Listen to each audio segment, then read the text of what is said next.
Now, Հիմա let's go back to our parable. վերադառնանք մեր առակներին։ The man that wanted to buy the field, to Այն get the մարդուն, ով treasure, ուզում էր գնել արտը, գանձը ստանալու համար, եւ այն վաճառականին, ով ուզում էր գնել մարգարիտը։ Եվ հիշում եք, յուրաքանչյուր դեպքում դա արժեցավ նրան իր ունեցած the ամբողջը։ one who bought the field and the one who bought the pearl. Եվ հիմա մտածեք Հիսուսի մասին, նա ով գնեց արտը եւ նա ով գնեց մարգարիտը, եւ դրան գնելու համար դա նրան արժեցավ իր ամբողջ He ունեցածը։ died with Նա nothing. մահացավ ոչինչ չունենալով։ He was Նրան buried in թաղեցին a փոխարված borrowed պատանքներով burial եւ պարտքով and in a վերցված borrowed tomb. գերեզմանում։ And on his way Եվ to գերեզման the տանող tomb, ճանապարհին նա արդեն he had հեղել էր poured իր out կյանքի the վերջին last կաթիլ drop of his արյունը։ lifeblood.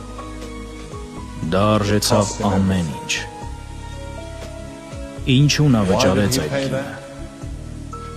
Որն էր նրա What was his դրդապատճառը։ motive? Մեզ փրկագնելը։ To redeem us.